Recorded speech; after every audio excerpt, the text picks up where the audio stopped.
The atmosphere in the classroom had changed completely. Where there had been mockery and laughter before, there was now only silence and careful attention. Every student was watching the human with new interest. Instructor Veller walked back to the center of the room.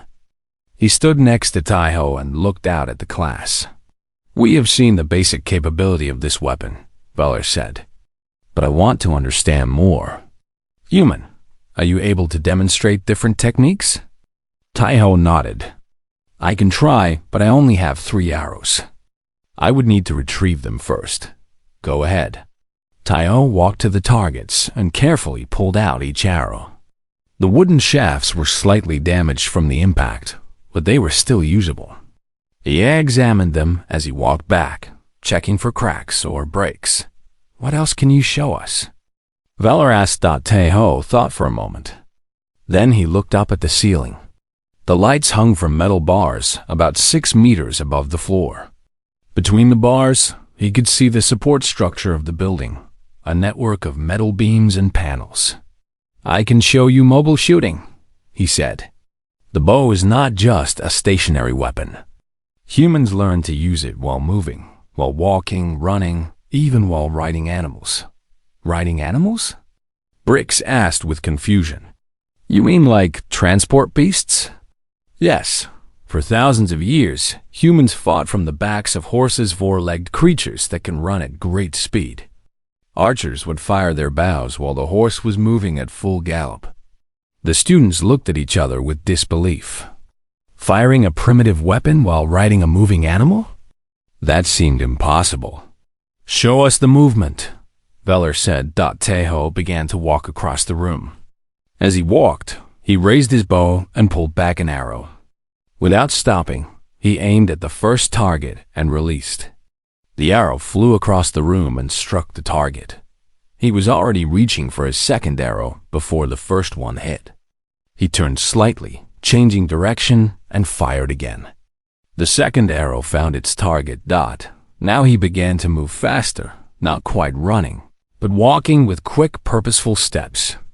He circled around the room, moving past desks and surprised students. His body twisted and turned, but his arms remained steady. He fired his third arrow, and it struck the third target. The demonstration had taken less than 30 seconds. Hana found herself smiling in the observation area. She felt a strange pride building in her chest. All those times the other students had looked down on humans, called them primitive and backward. Now they were seeing the truth. "Remarkable," Instructor Veller said. There was genuine admiration in his voice. "The accuracy while moving is impressive. How long does it take to develop such skill?" "Years of practice," Taiho admitted. "I have been shooting since I was a child. My grandfather taught me." "Your grandfather? So this knowledge is passed down through families?" "Yes, and through schools, clubs, military training. The skill has never been lost. It probably never will be." Briggs stood up from his seat. His large body moved slowly, like a mountain shifting. He walked toward Taiho with heavy footsteps. "Human," he said, "I want to understand something. If I attacked you right now, if I charged at you with my hammer, could you stop me with that weapon?" The room tensed.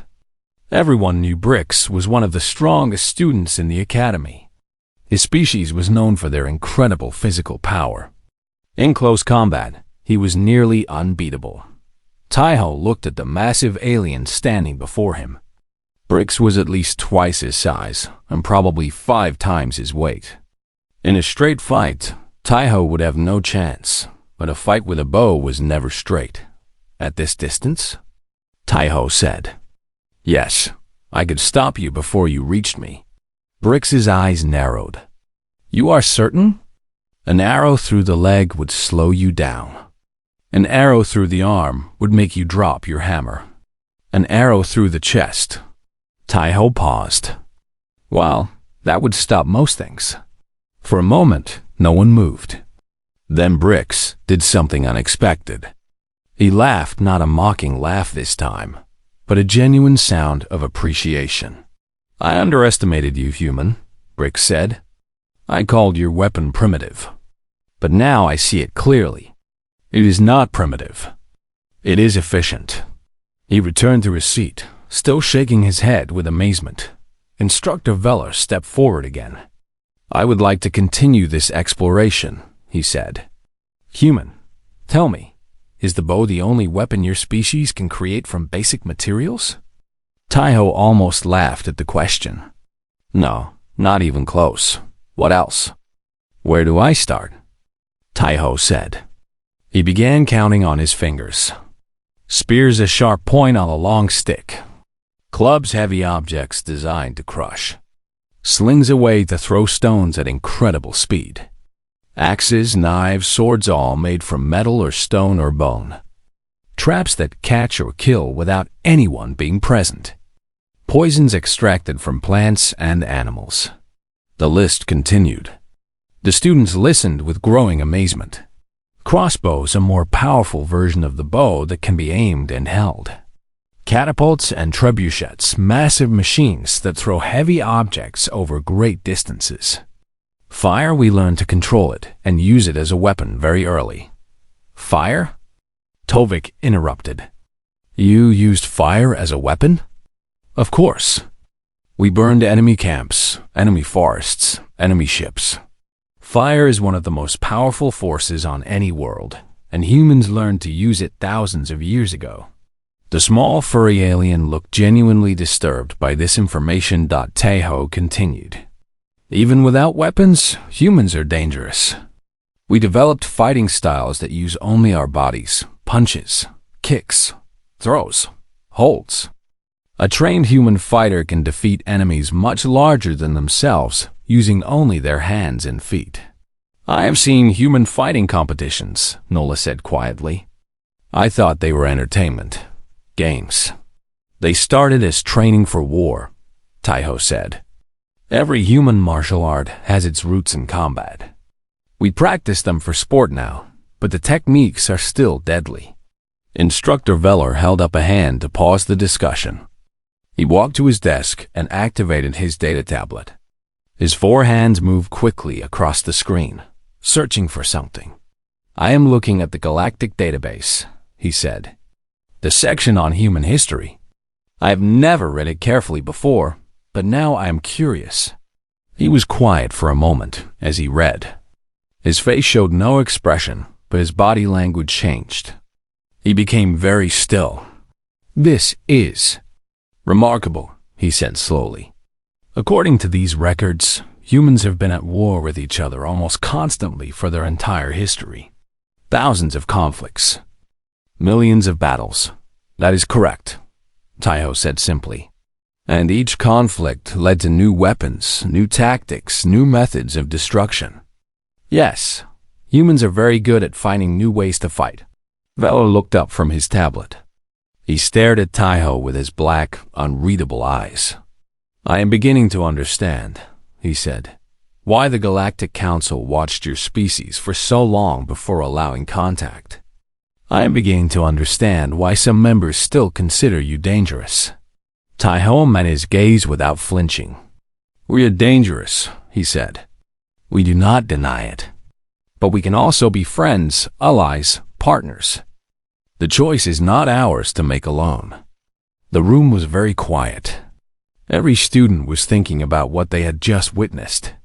A human had made a deadly weapon from a desk in 3 minutes. And apparently, that was just the beginning of what his species could do. The mockery from the beginning of the class felt very far away now. Very foolish. Very naive. Hana watched from the observation area with tears forming in her eyes. She was proud of Taiho, proud of humanity, proud of their long and difficult history. They had clawed their way up from nothing, and now they stood among the stars. Let the galaxy call them primitive. Let them laugh and mock. In the end, they would learn the truth. Humans were survivors. And that made them the most dangerous species of all. Instructor Veller studied the objects in Taiho's hands with great attention. He had seen countless weapons in his long career. plasma rifles that could burn through starship armor, gravity hammers that could crush mountains, energy blades that could cut through anything. But he had never seen anything like what the human was holding. A bow, Vela repeated slowly, testing the word. And arrows. Explain how they work. Taiho stepped forward so everyone could see clearly. He held up the bow first. This is a simple machine, he said. His voice was calm and steady now. The nervousness from before was completely gone. The curved piece wants to return to its original shape. When I pull back on the string, I am storing energy. When I release the string, that energy transfers to the arrow and sends it flying forward. The students looked at each other in confusion. That is all? Nola asked. No power cell? No targeting computer? No guidance system? None of those things, Taiho confirmed. Just physics, tension, and release.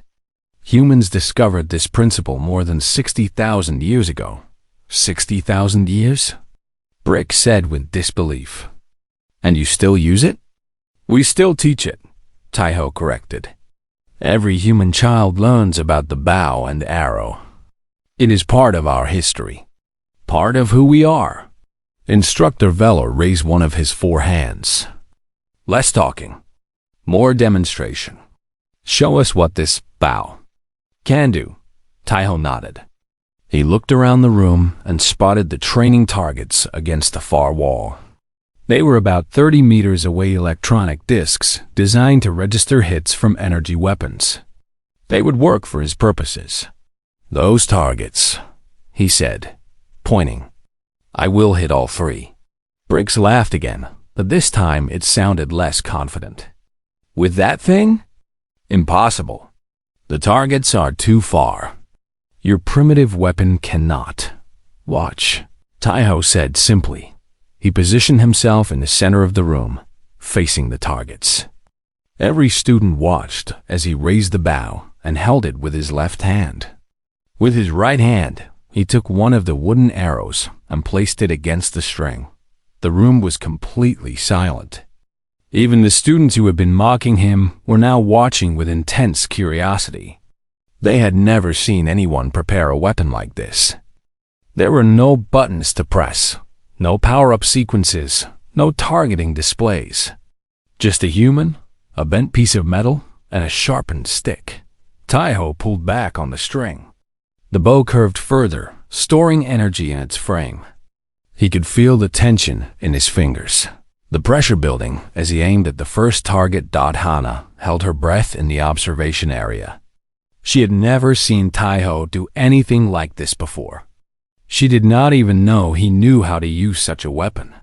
But there was something about the way he stood, so confident, so natural, that told her he had done this many times. What is he waiting for? Tovik whispered. Taiho was not waiting. He was feeling. He was measuring the weight of the arrow, the pull of the string, the distance to the target. Humans had been doing this for thousands of generations. The knowledge was almost in his blood. He released the string. The arrow flew through the air with a sharp whistling sound. It crossed the 30 meters in less than a second and struck the first target dead center.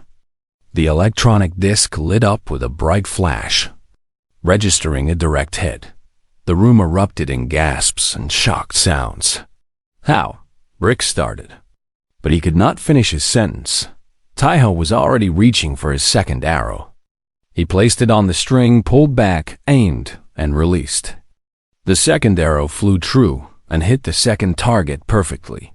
Impossible, Nola breathed. Her blue scales had turned a lighter shade, a sign of surprise in her species. Taiho took his third and final arrow. This time, he moved even faster. He did not pause to aim for long. He simply raised the bow, pulled, and released in one smooth motion. The third arrow struck the third target with the same perfect accuracy as the others. The room fell into complete silence. Every student stared at the human standing in the center of the room. He had done exactly what he said he would do. 3 targets, 3 hits. No technology, no power source, no computers. Just a weapon made from classroom furniture. Instructor Velo walked toward the targets to examine them more closely.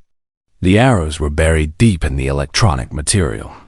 He reached out and touched one of them, testing how firmly it was stuck. "The penetration is significant," he said, his voice thoughtful. "If these were organic targets, they would be seriously damaged. Perhaps fatally." He turned back to face the class. His black eyes moved slowly from student to student before finally settling on Tai-Ho. "Tell me more about this weapon," Veller said. "How long can a human use it without rest?" Tai-Ho considered the question. "A trained archer can fire 10 to 15 arrows per minute. For hours, if necessary." "Hours?" Veller repeated. "Yes.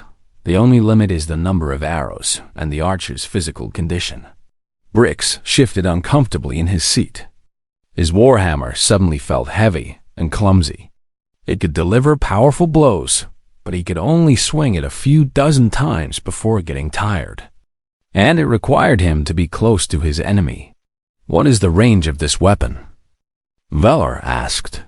"With a proper bow one made from real materials. Not classroom furniture. A skilled archer can hit targets at 300 meters or more." 300 meters, the instructor repeated slowly. He looked at the bow in Tai-Ho's hands with new respect. "And humans developed this 60,000 years ago?" "Yes, it was one of our first great inventions. It allowed us to hunt animals much larger and faster than ourselves.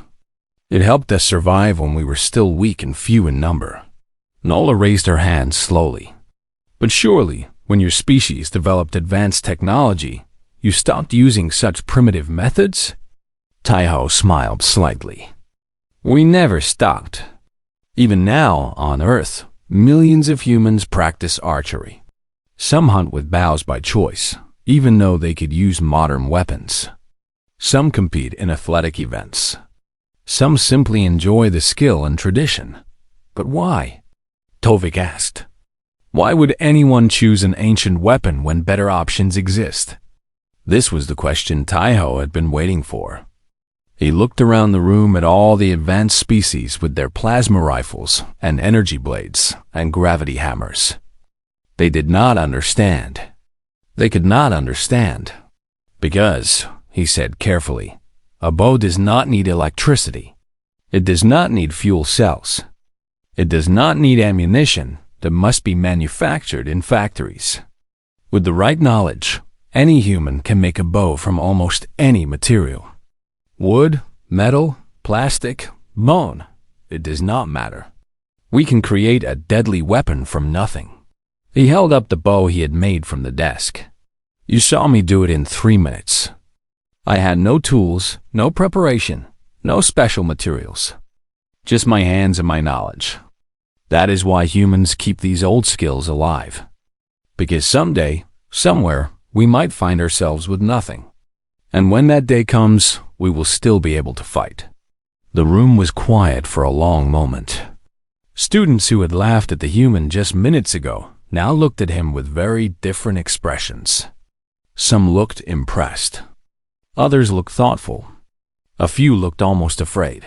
Instructor Velo nodded slowly. "I see," he said. "I think I am beginning to understand something about your species." He looked at Tai-Ho with new eyes. The human was not primitive at all. He was something far more interesting. He was adaptable. The silence in the classroom lasted for a long time. Instructor Veller stood at the front of the room, still holding his data tablet. The other students sat at their desks, processing everything they had just seen and heard. The air felt heavy, with new understanding. Finally, Veller set down his tablet and looked at the class. "I have been teaching at this academy for 40 years, he said. His voice was quieter than before, almost thoughtful. "I have trained soldiers from over 200 different species. I have seen every type of weapon imaginable. I thought I understood combat." He paused, letting his words settle. "Today I learned something new. And that does not happen often." He turned to face Tai-Ho directly.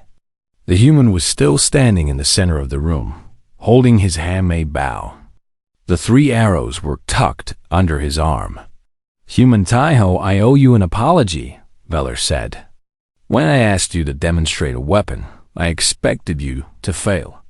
I expected you to prove what many of us already believed, that your species is too young, too primitive, too limited to stand among the great civilizations of this galaxy."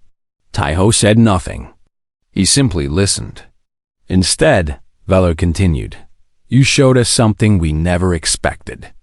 You showed us that advanced technology is not the only form of power. You showed us that knowledge and skill can be just as deadly as any plasma rifle. And you showed us that humans should never be underestimated." He extended one of his 4 hands toward Tai-Ho, a gesture of respect in his culture. "I apologize for doubting you, and I thank you for the lesson." Tai-Ho took the hand and shook it firmly. "There's no need to apologize," he said. "I understand why your species sees us the way you do. We are new to the galaxy. We have not proven ourselves yet." "You have proven yourself today," Veller said. One by one, the other students began to stand. Brix was the first. He rose from his seat and walked toward Tai-Ho. His massive body cast a long shadow across the floor. "Human," he said, "I mocked you earlier. I called you primitive. I was wrong." He placed one of his thick hands on his chest, a gesture of apology from his world. "My people value strength above all things," Brix continued. "We build ourselves through hard work and discipline. We carry weapons that have been in our families for generations. I thought this made us strong." He looked at the bow in Tai-Ho's hands. "But you made a weapon from nothing. In 3 minutes. With no tools, no training, no preparation. That is a different kind of strength. A kind I did not understand until now." Nola came next. Her blue scales had returned to their normal color, but her eyes showed something new respect. "I also apologize," she said. "My species relies heavily on technology. We believe that progress means moving forward, leaving the old ways behind. We thought humans were stuck in the past." She shook her head slowly. "Now I see that you have not abandoned your past. You have carried it with you. You have combined it with your future. That is wise." Even Tovik, the small furry alien who had laughed the loudest, came forward to speak. "I was afraid of you," he admitted quietly. "When you started talking about fire and poisons and all the ways humans have killed each other, I was afraid. My species is not violent. We have never fought a war. The idea of so much conflict is terrifying to us." He looked up at Tai-Ho with his large, dark eyes. "But I think I understand now. You are not violent because you want to be. You are violent because you had to be. Your world made you this way. And somehow, despite all that violence, you survived. You grew. You reached the stars." Tai-Ho nodded slowly. "Humans have done terrible things to each other," he said. "Our history is full of blood and pain and suffering. But it is also full of courage and love and sacrifice. We are not proud of everything we have done, but we are proud of what we have become." He looked around the room at all the alien faces watching him. "We do not want war with the galaxy. We have had enough war to last forever. We want to learn from you. We want to grow with you. We want to build something better than what came before." Instructor Veller stepped forward. "And that," he said, "is why the Council ultimately decided to allow humans into the galactic community. Not because you are harmless, you clearly are not, but because you have shown the ability to change, to evolve, to become more than you were." He looked at his students. "Remember this lesson," he said. "Never judge a species by its technology alone. Never assume that primitive means weak. And never, ever underestimate a human." The class was dismissed a few minutes later, but no one left immediately. Students gathered in small groups, talking quietly about what they had witnessed. Many of them looked at Taiho with new eyes, not as the primitive earthling who did not belong here, but as a fellow student worthy of respect. Hannah finally left the observation area and walked to Taiho. She was smiling, but there were also tears on her cheeks. "That was amazing," she said. "I did not know you could do that." Taiho shrugged, but he was smiling too. "My grandfather taught me when I was young. He always said that a human should know how to survive with nothing. I did not think I would ever need to prove it." "You made your grandfather proud today," Hannah said. "You made all of us proud." They walked together toward the door. Other students nodded to them as they passed small gestures of acknowledgement that would have been unthinkable just an hour ago. Bricks caught up with them in the hallway. His heavy footsteps echoed against the walls. "Human," he called out. "Taiho, wait." They stopped and turned. The massive alien approached them slowly, his expression thoughtful. "I have a request," Bricks said. "I would like to learn about your weapon." "The bow. Would you teach me?" Taiho blinked in surprise. "You want to learn archery?" "Yes, I have spent my entire life training with the warhammer. It is powerful, but it is also limited. Your weapon is different. It requires skill, not just strength. I think it would make me a better warrior." Taiho considered for a moment. Then he smiled. "I would be happy to teach you," he said. "But I should warn you, it takes years to master the bow. You will not learn it in one lesson." Bricks nodded seriously. "I understand. I am patient." They walked together down the corridor, a human and an alien, former enemies who were now becoming something else. Not quite friends yet, but perhaps something close. Behind them, the classroom was empty now. The broken desk frame lay on the floor. The cracked wall panels were still visible. The training targets still showed the marks from Taiho's arrows. Later, someone from the maintenance staff would come to clean up the mess. They would find the bow, still sitting on one of the desks where Taiho had left it. They would pick it up, examine it, and wonder how something so simple could have caused such a reaction. But they would not throw it away. Instead, they would bring it to Instructor Veller, and Veller would place it in a special display case in his office, right next to the plasma rifles and energy swords and gravity hammers. A simple weapon made from classroom furniture, sitting among the most advanced technology in the galaxy, a reminder that humans were here now, and they were never going back. The whispers started almost immediately after Taiho began examining his desk. Students leaned toward each other, speaking in low voices that they thought he could not hear. But he heard everything. "What is he doing?" Nola asked, her blue scales catching the light as she turned to look at Bricks. "Is he going to throw the desk at someone?" Bricks laughed, a deep rumbling sound that came from his massive chest. "Humans are so primitive. They probably think furniture is a weapon." "I heard they used to fight with sharpened rocks," another student added. This one was small and covered in soft brown fur. His name was Tovik, and he came from a moon where the gravity was very low. "Can you imagine? Rocks against plasma cannons. That is why they stayed on their little planet for so long," Nola said with a smile. "They were too busy hitting each other with sticks to develop real technology." Taiho kept his eyes on the desk. He did not respond to their words. He had learned long ago that the best answer to mockery was action, not argument. Words meant nothing. Results meant everything. In the observation area at the side of the room, a young woman sat watching. Her name was Hannah, and she was also human. She was not a combat student. She studied interspecies communication, but she had come to watch today's demonstration. Now she wished she had stayed in her room.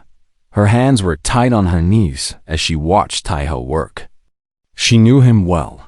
They had traveled to the academy together on the same ship. They often ate meals together in the dining hall. She knew he was smart and capable. But this situation looked bad. "Come on, Taiho," she whispered under her breath. "Show them." Instructor Veller stood with his forearms crossed, watching the human with interest. He had taught at this academy for 40 years. He had seen students from hundreds of different worlds, but he had never taught a human before. They were new to the galactic community, and most instructors did not know what to expect from them. The report said humans were adaptable. They said humans could survive in almost any environment. They said humans were creative problem solvers. But reports were just words. Veller wanted to see proof. 3 minutes remaining, he announced. The mockery grew louder. "He's just standing there," a student with long tentacles said. Maybe he forgot how to count. Perhaps humans measured time differently, Brick suggested with fake concern. Someone should help him. "I think he's going to cry," Tovik added. "Look at his face. He knows he cannot do this." Taiho finally moved. He grabbed the edge of his desk and pulled. The flexible frame bent easily in his hands. He pulled harder, and something clicked. A long, curved piece of metal came free from the structure. The room went quiet for a moment.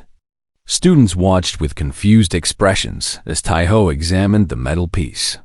It was about as long as his arm, thin and slightly curved. He bent it back and forth, testing its flexibility. "What is that supposed to be?" Nola asked. "A stick?" "Humans love sticks," Brick said. "It is their favorite technology." The laughter returned, louder than before. Even some students who had been quiet started to join in. The human was making a fool of himself. This was going to be embarrassing. But Hana noticed something the others did not. She saw the look in Taiho's eyes. It was not fear or embarrassment. It was focus. Complete, absolute focus. She had seen that look before, when he studied for exams, when he solved difficult problems, when he refused to give up. "Wait," she said softly to herself. "He knows what he is doing." Taiho set the curved metal piece on the floor and returned to his desk. He pulled at the fabric cushion until it came free. Then he began tearing it into long, thin strips. His movements were quick and precise, like he had done this 1,000 times before. "Is he making a blanket?" someone asked. "Maybe he is cold," another voice suggested. Humans are always complaining about temperature. Instructor Veller watched without speaking. His black eyes followed every movement the human made.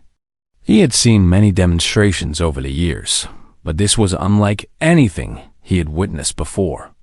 The human was not showing off. He was not trying to impress anyone. He was simply working, step by step, towards something only he could see. 2 minutes remaining. Taiho took the fabric strips and began twisting them together. He worked with his fingers moving fast, braiding and knotting until he had created a single strong cord. He tested it by pulling on both ends. It stretched slightly but did not break. Then he picked up the curved metal piece and attached the cord to both ends. He used knots that looked complex but were actually quite simple knots that humans had been using for thousands of years. The shape was starting to become clear now. Some students leaned forward, trying to understand what they were seeing. "It looks like..." Tovik began, but he could not finish the sentence. He did not know what it looked like. He had never seen anything like it. Bricks frowned. "What kind of weapon is that?" "There is no power source. No energy cell. How is it supposed to work?"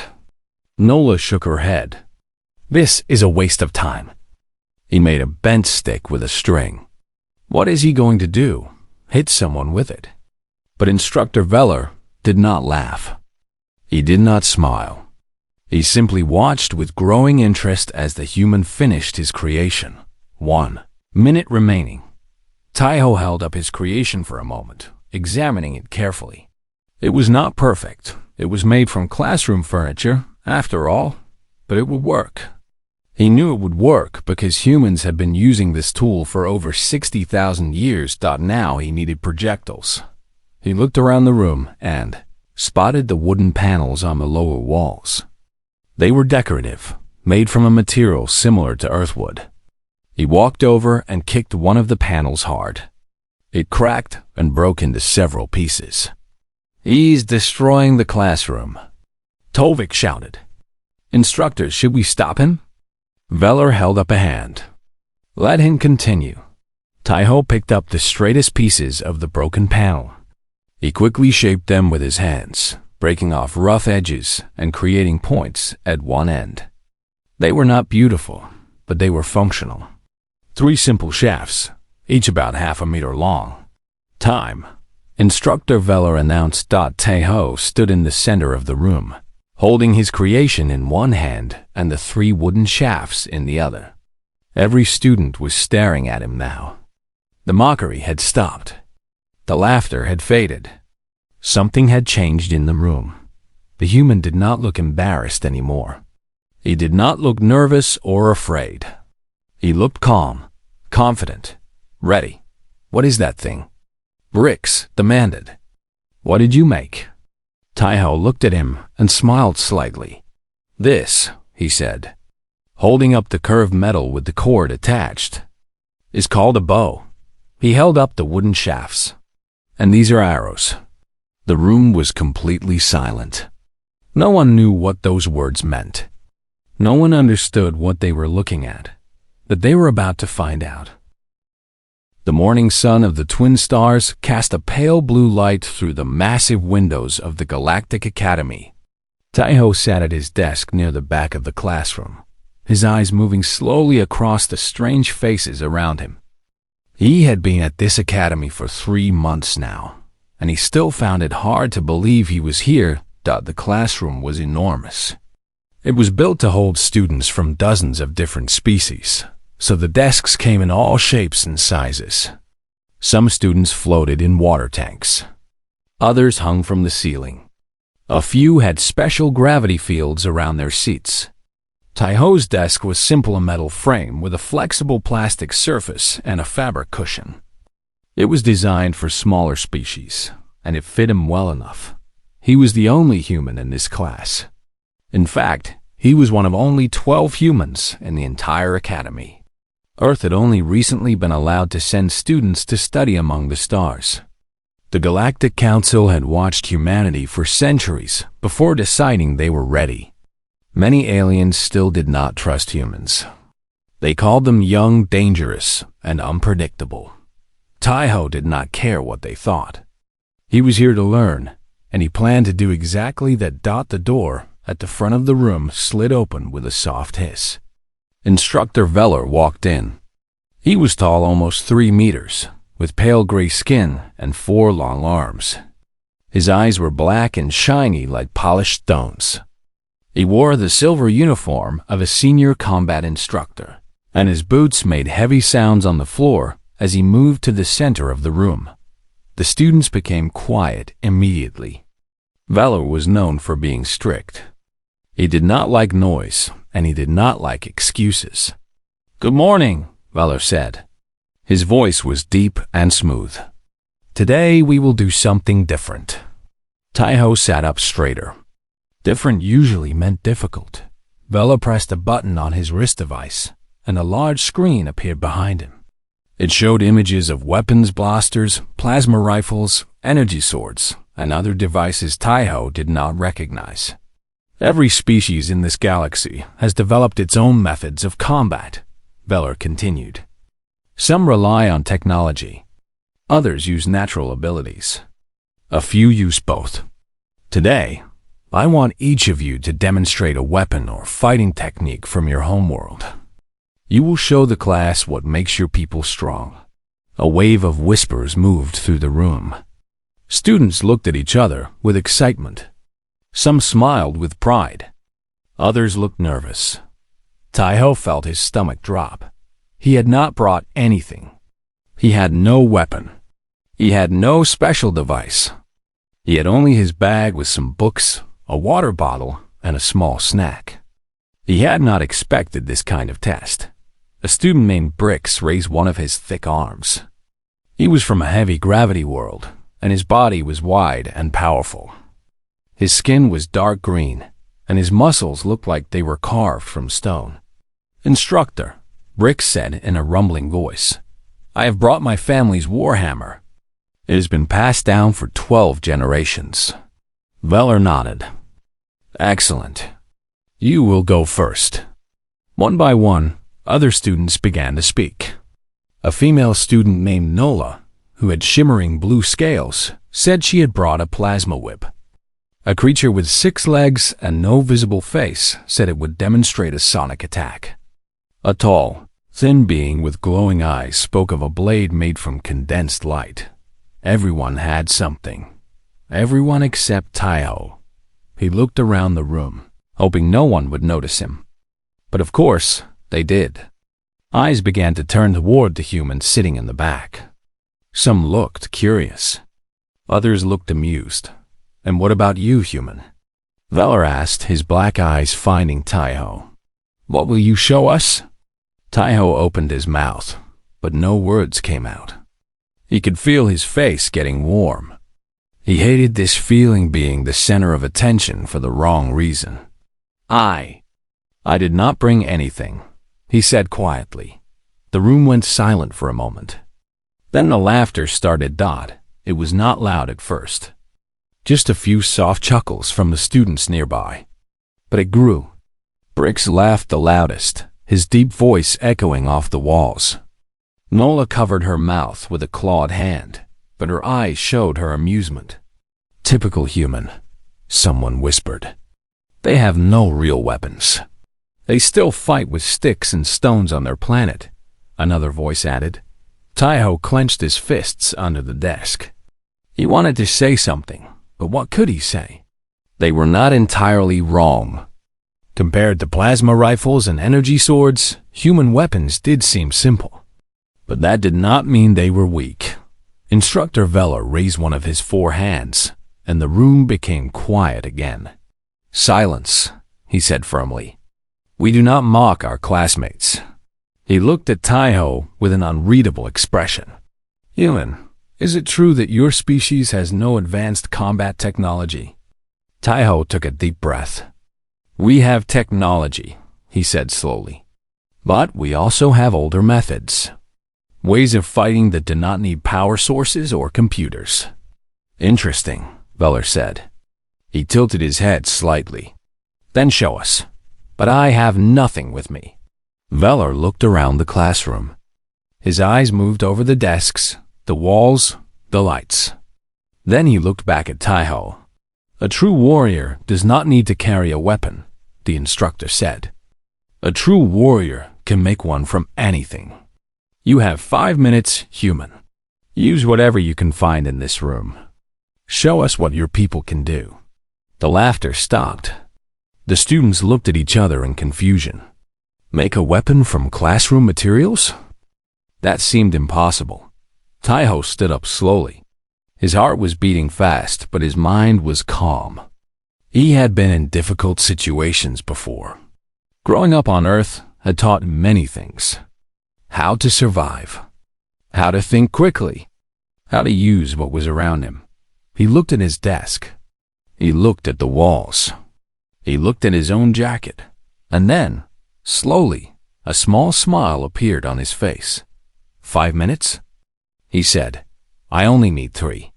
The room fell completely silent. Every eye was on the human now. They did not know what he was planning, but something in his voice made them pay attention. Taiho walked to his desk and began to study it carefully. He pressed on the frame. He bent the edges. He tested the strength of the metal. His classmates watched in confusion. What was he doing? What could he possibly make from a simple desk? But Taiho was not thinking about their doubts. He was remembering his grandfather's lessons from long ago. He was remembering the old ways, the ways of survival that humans had used for thousands of years. He was going to show them exactly what a human could do.